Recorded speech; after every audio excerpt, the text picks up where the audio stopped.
Shalom y bienvenidos a Vía Haftaj Israel, una frase hebrea que significa amarás a Israel. Esperamos que se queden con nosotros, ya que nuestro maestro, el Dr. Baruch, nos compartirá una enseñanza expositiva de la Biblia. El Dr. Baruch es profesor titular del Instituto Zera Abraham, con sede en Israel. Aunque todos los cursos en el instituto se imparten en hebreo, el Dr. Baruch se complace en compartir esta enseñanza en inglés con doblaje al español. Para más información, visítenos en amarasaisrael.org o descargue nuestra aplicación móvil Mi Estudio Bíblico. Aquí está Baruch y la lección de hoy. Are you frustrated spiritually? ¿Te sientes frustrado espiritualmente? ¿Piensas que mereces más, pero no estás recibiendo lo que mereces? ¿Te estás comportando de una forma que debería llevarte a ciertos resultados, pero no los estás viendo? Sinceramente, eso describe a muchos creyentes hoy en día, mas el porqué de esta situación es el siguiente. No están caminando en obediencia. Han creído la verdad, han recibido la verdad, pero no están viviendo en el poder de esa verdad, y por lo tanto se sienten frustrados. Esto no es nada nuevo para el pueblo de Dios. De hecho, cuando estudiamos a los hijos de Israel en los días del profeta Oseas, ellos tuvieron esa misma experiencia. Pero la buena noticia es esta: hay esperanza, hay una metodología que produce un cambio, y de eso es de lo que hablaremos en la lección de hoy. Toma tu Biblia y ve conmigo al libro de Oseas, capítulo 4. La profecía de Oseas, capítulo 4. Y retomaremos la lectura donde quedamos la semana pasada en el verso 10. ¿De qué está hablando Dios? Está hablando del hecho de que Él retendrá sus bendiciones. Si te fijas en el verso 10, Oseas capítulo 4, verso 10, dice: ellos comerán, pero no se saciarán. Se involucrarán en el acto sexual, es decir, están participando en la fornicación, pero no serán fértiles. ¿Por qué? Porque Dios no bendice el pecado. Dios no va a darte, simplemente porque tú cumplas con A, B y C, Él no va a darte los resultados que tú esperas. Él solo lo hará cuando hagas bien las cosas, con la mentalidad correcta, con el propósito correcto, en obediencia a Dios. Por lo tanto, Él les dice a los hijos de Israel en el verso 10 que como ellos se involucraron en fornicación, no serán fértiles, porque al Señor Dios ustedes abandonaron. Y luego dice, Azvu lishmor, que significa han dejado la carga. No están caminando en obediencia. Esta palabra lishmor es una muy importante. A menudo se traduce como guardar, proteger o, en algunos casos, obedecer, pero aquí hay uno de los hechos importantes respecto a ella. Es una palabra que habla de restricción. Yo me restrinjo de hacer las cosas que mi carne quisiera hacer, pero hago las cosas que la palabra de Dios me ordena hacer. Así que la dicotomía está planteada entre decirle no al yo y sí a Dios. Y lo que el Dios de la Biblia le está diciendo al pueblo es que ellos no se han querido restringir, no han guardado este encargo y por lo tanto Dios no los va a bendecir. Siguiente verso es el verso 11. Dice, porque la prostitución, el vino y el vino nuevo ha hecho algo. Dice literalmente Ikaf Leiv, que significa que ha tomado posesión del corazón. Ahora, entiende bíblicamente hablando, y hemos hablado bastante de esto, hay una relación entre el corazón y cómo piensa la persona.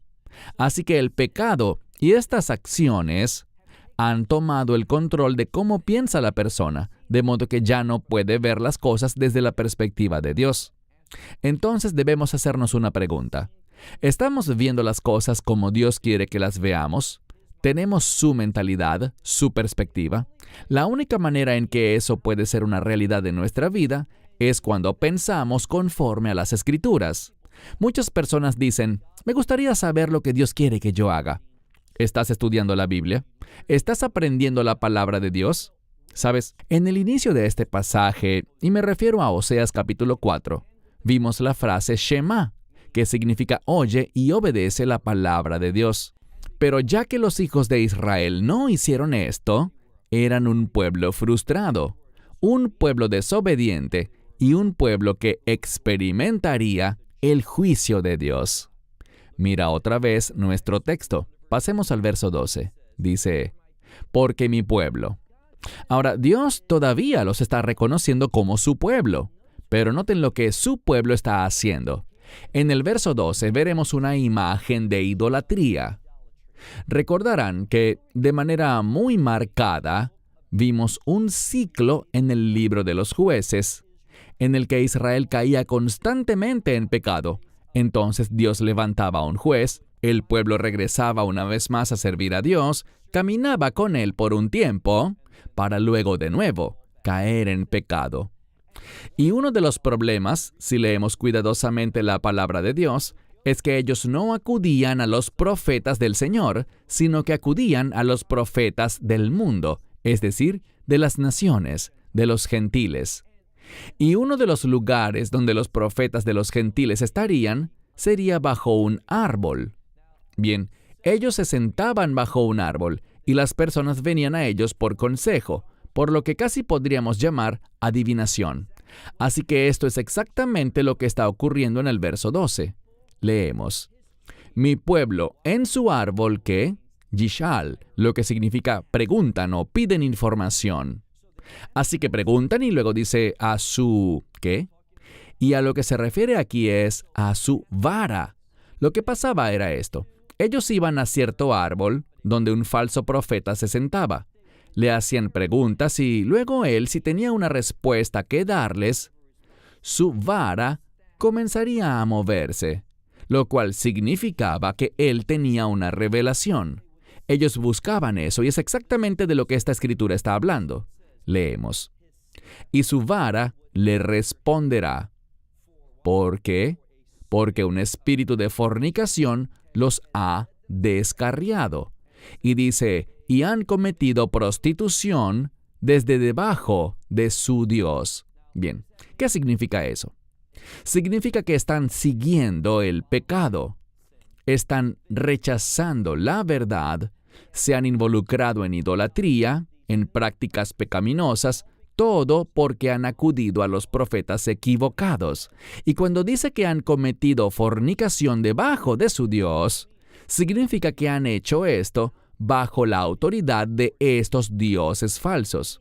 Muchas traducciones al final del verso 12 creen que esto habla del Dios verdadero, pero no es así. Si tomamos en cuenta el contexto, de lo que se habla aquí no es del Dios de Israel, de que han fornicado y cometido idolatría delante de él. Si analizas el contexto, lee el verso 13, allí dice, sobre las cumbres de los montes hacen sus sacrificios, sobre las colinas queman sus inciensos. Y luego tenemos esa misma palabra tajad, debajo. Esa palabra es la que encontramos en el verso anterior, el verso 12, pero aquí está haciendo algo. Está uniendo estos dos versos para mostrarnos lo que está pasando. Lo están haciendo no bajo la autoridad de Dios, sino bajo la autoridad de dioses falsos. ¿Por qué? Porque esa palabra aparece y dice, bajo la alom. ¿Qué es eso? Es el roble. Y luego dice bajo el livnei, que probablemente sea un álamo o un abedul. Literalmente esta palabra proviene de la palabra hebrea que significa blanco, así que es un árbol de corteza blanca. Y luego dice también, ¿bajo qué? También bajo el olmo. Así que están yendo bajo estos árboles para recibir consejo, para oír información profética, profecía falsa. Y todo esto los desvía y los conducirá a ser receptores del juicio de Dios. Aquí está la clave. Estos falsos profetas eran muy populares. ¿Por qué? Porque le decían al pueblo lo que ellos querían oír. Recuerden que había reyes en Israel que odiaban a los profetas. De hecho, uno en particular dijo, «No me gustan los profetas porque nunca me dicen nada bueno». ¿Qué quiso decir? Nunca me dicen lo que yo quiero oír. Así que debemos preguntarnos, ¿queremos la verdad? ¿Creemos que la verdad de Dios es lo mejor para nosotros? ¿O simplemente queremos que un líder espiritual nos diga lo que queremos oír y nos anime a seguir nuestra propia dirección? Eso es muy popular hoy en día, tal como lo era en Israel hace 2800 años. Así que ellos lo hacen bajo la autoridad de estos árboles, de estos dioses falsos. ¿Por qué? Leamos a mitad del verso 13. Porque mejor es su sombra. La palabra sombra aquí se usa como un sinónimo de consuelo. Es decir, lo que oigo de estos profetas, que por supuesto son falsos profetas, me consuela. Oigo exactamente lo que me hace sentir bien. Y muchos predicadores hoy en día, que son muy populares, que atraen grandes multitudes, ¿qué hacen? Le dicen al pueblo exactamente lo que quieren oír. Le dicen al pueblo, este es tu día, tengo un gran mensaje para ti, este es tu día de victoria, este es tu tiempo de liberación, este es tu momento de sanidad. Bueno, tenemos que asegurarnos de que eso es realmente lo que la verdad profética de Dios está anunciando. Para los días de Israel, no se trataba de sanidad, no se trataba de liberación, de hecho, todo lo contrario. Los profetas verdaderos como Oseas estaban anunciando al pueblo, el juicio está en el horizonte. Dolor, sufrimiento y retribución de Dios. ¿Por qué? Porque el pueblo no estaba viviendo en obediencia. Verán, lo que debería preocuparnos más que cualquier otra cosa es lo siguiente. ¿Estoy siendo obediente a Dios? ¿Estoy caminando bajo su autoridad? ¿Está su verdad siendo aplicada a mi vida de una manera que su gloria se manifieste? Si eso no está ocurriendo, estás en una posición muy peligrosa. ¿Por qué? Porque estás ubicado justo donde el juicio de Dios caerá. Y podrías decir, pero ¿por qué si yo soy un creyente? He aceptado al Mesías. Yo no dije que no estarás en el reino de Dios. Entendamos que vamos a ver en Oseas que Dios restaurará al pueblo, pero es un proceso muy doloroso. Para los hijos de Israel fue un proceso muy largo. Entonces, ¿por qué pasar por eso? Una de las cosas que sabemos es la siguiente. Cuando miramos en el Nuevo Testamento, el capítulo 2 de Filipenses es un gran capítulo. Pablo dice, «Toda rodilla se doblará y toda lengua confesará para la gloria de Dios que Yeshua HaMashiach, es decir, Jesucristo, es el Señor». Todos harán eso. Aquí está el problema. La gran mayoría de la gente lo hará cuando ya sea demasiado tarde. Ellos reconocerán la verdad, todos la reconocerán, pero si esperas hasta después de que mueras, entonces hacerlo no tendrá ningún mérito. Es decir, no producirá justicia, no traerá salvación. Así que necesitamos hacerlo hoy. Dios es un Dios muy amoroso. Él es un Dios misericordioso. Cuando alguien está caminando y viviendo en rebeldía, Dios comienza a disciplinar. ¿Qué dice la Escritura? A quien el Señor ama, Él castiga, lo disciplina, para que no continúe en ese camino. Estos falsos profetas nunca tenían palabras duras, nunca decían nada que el pueblo no quisiera oír. Bien, sigamos. Vayamos al final del versículo 13, donde dice, «Por tanto, vuestras hijas, debido a cómo la generación mayor estaba viviendo, dice, por tanto, a causa de esto, vuestras hijas fornicarán y vuestras esposas cometerán adulterio». Verso 14. En el verso 14, Dios hace una pregunta. Es una pregunta retórica y el lenguaje aquí implica que la respuesta será negativa. Esto es lo que dice. Leemos. ¿Acaso no juzgaré o no ejecutaré juicio sobre vuestras hijas por fornicar o sobre vuestras esposas porque cometen adulterio? Dice, ¿acaso no las castigaré? ¿No las visitaré con venganza sobre ellas? Dice, porque ellos son, ¿qué? Y ahora habla de hombres, ha cambiado el sujeto. Dice, porque los hombres están haciendo algo, están cometiendo fornicación, porque se han separado para eso. Dice que lo han hecho con prostitutas y cometen ¿qué? Sacrificios con ellas. Así que vemos aquí cómo, si la generación no lo entiende, si no cae bajo convicción, si no escucha la verdadera instrucción profética, ¿qué va a pasar? Que se apartarán de Dios y arrastrarán con ellos a la siguiente generación. Y esa siguiente generación es clave, porque es la generación donde se supone que ocurra la renovación.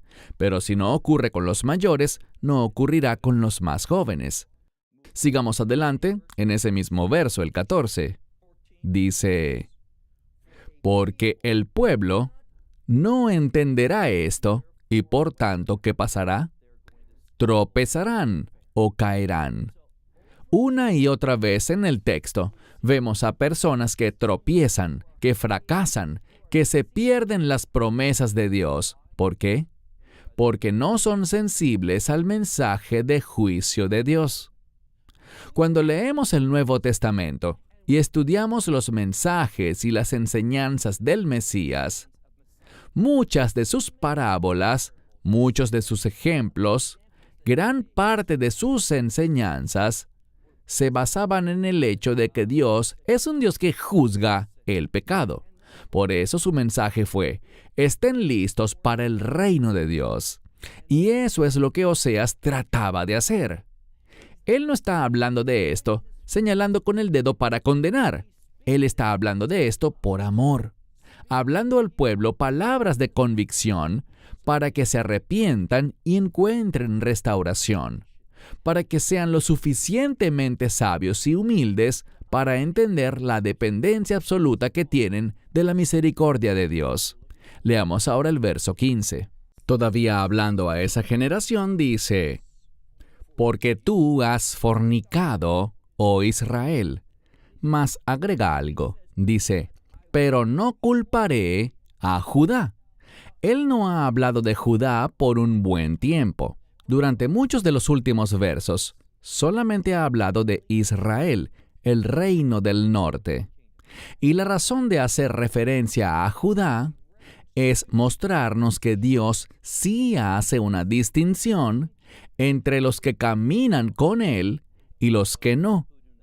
En el tiempo de Oseas, en la primera parte de su ministerio, vemos una gran dicotomía entre cómo era la situación y qué estaba ocurriendo en el reino del norte y lo que estaba ocurriendo en el reino del sur. De hecho, también durante los días de Oseas hubo un llamado del rey de Judá al reino del norte para que vinieran y celebraran la Pascua, para que vinieran y dejaran la idolatría y se unieran una vez más con los que fielmente adoraban a Dios. ¿Dónde? En la ciudad de Jerusalén. Quiero compartirles un principio muy importante. Uno que es profético, pero a menudo es pasado por alto. Uno de los grandes problemas del reino del norte, de estas 10 tribus que fueron llevadas a un largo exilio, un exilio amargo y duro que continúa incluso hasta el presente. Una de las verdades bíblicas es esta: habían perdido de vista a Jerusalén. Recordarás que en el libro de Juan, capítulo 4, el Mesías pasa por Samaria en su camino hacia Jerusalén, y allí se encuentra con la mujer samaritana. ¿Y de qué comienzan a hablar? ¿Cuál es el lugar correcto para adorar a Dios? Y ella dice, oh, yo te reconozco, tú eres de Judea. Por lo tanto vas a decir, Jerusalén, pero nosotros tenemos un lugar diferente. Ellos perdieron de vista a Jerusalén. Y cuando las personas no entienden la importancia de Jerusalén, que Dios tiene un llamado especial, que es su ciudad santa, el lugar donde Él ha hecho habitar su nombre, cuando pensamos que ya no tiene importancia para Dios, cuando estamos conformes con que se convierta en la capital de una nación islámica, Palestina, una que está llena de terrorismo y una que quiere frustrar los propósitos y los planes de Dios, cuando gran parte del cristianismo está en paz con un Estado palestino y renuncia a la importancia presente y futura de Jerusalén, sabemos con certeza que hay una gran correlación entre la iglesia de hoy y el reino del norte de hace casi 3,000 años. Entonces, ¿qué dice aquí? Leemos. No voy a declarar culpable a Judá porque ella ha permanecido fiel. Y le dice al reino del norte, básicamente, no extiendas tu influencia sobre este reino. Le dice, no vengan, a mitad del verso 15, y no suban a Bet-Aven y no juren diciendo, vive el Señor. Bien, ¿qué es lo más importante aquí? Que decían, vive el Señor, usando el nombre sagrado de Dios. Usaban el nombre de Dios, pero no lo estaban adorando. Lo que quiero que notes es que estos individuos estaban adorando ¿a quién? A los Baales. Pero cuando tenían un problema, todos se volvían y juraban diciendo, vive el Señor. Pero Dios les dijo, no usen esas palabras, no confundan mi santo nombre con las prácticas de adoración y el estilo de vida que están viviendo hoy. Bien, aquí está el problema. Frecuentemente las personas dicen, yo soy discípulo del Mesías, y usan el término Jesús, no hay nada de malo en eso. Pero debemos recordar que literalmente su nombre es Yeshua, que significa salvación, que significa victoria. Pero la pregunta es si nosotros, los seguidores de Yeshua, los creyentes en Jesús, ¿estamos viviendo esa vida de salvación? ¿Estamos viviendo en victoria sobre el pecado? Verán, lo que este verso está diciendo es, ustedes están usando mi nombre, ese nombre que triunfa sobre todas las cosas, pero lo están haciendo en medio de la idolatría y en medio de un estilo de vida pecaminoso, uno que ustedes dicen que es permisible, uno por el que no sienten ninguna convicción de pecado. Entonces les dice, no usen ese nombre. Pasemos al verso 16. Leemos. Semejante a una novilla que es rebelde, Israel ha sido rebelde. Esa palabra para rebelde o rebelión es una muy significativa. La encontramos en Deuteronomio capítulo 21, para un hijo rebelde, para con quien el único remedio posible es este. Si tienes un hijo así de rebelde, a quien se le califica como un Ben Sorer, no se trata simplemente de un hijo que, tú sabes, de vez en cuando hace algo malo, o que de vez en cuando es infiel. No, este es un hijo que una y otra vez es rebelde. No se le puede controlar. Es un peligro para la sociedad. ¿Y qué dice allí? Un hijo así de rebelde debe morir. Leemos aquí. Porque así como la novilla que se rebela, así se ha rebelado Israel. Y luego hace una pregunta, dice, ahora, ¿los alimentaré yo o los alimentará el Señor como alimenta a una oveja en el campo abierto? Y de nuevo, así como dijo antes, a sus hijas que cometen prostitución, ¿no las castigaré? A sus esposas que cometen adulterio, ¿no las castigaré? Piensan que a esta novilla que es rebelde, piensan que a Israel que se ha rebelado contra mí, ¿los seguiré alimentando y sosteniendo como a oveja en campo abierto? E insisto, es una pregunta que exige que la respuesta sea no. Dios está indicándole al pueblo que a menos de que haya un cambio, a menos de que caigan bajo convicción, a menos de que haya un verdadero arrepentimiento, el juicio está a la vuelta de la esquina. Mira ahora el verso 17. Ya estamos llegando al final del capítulo y quiero que noten una verdad muy importante. Nos habla del resultado de tal comportamiento, porque utiliza una palabra muy singular. Versículo 17. Y Efraín se ha apegado a los ídolos, así que déjalo. Dice, porque amargo, o en otras palabras, simplemente repulsivo, Es su comportamiento de embriaguez, porque cometieron prostitución, y aquellos que se supone que son los defensores o protectores, ¿qué les pasa? Ellos aman lo que avergüenza, es decir, son personas que tienen una conducta réproba. No tienen la menor sensibilidad al pecado en lo absoluto. Y luego dice finalmente que estos individuos han amado lo vergonzoso.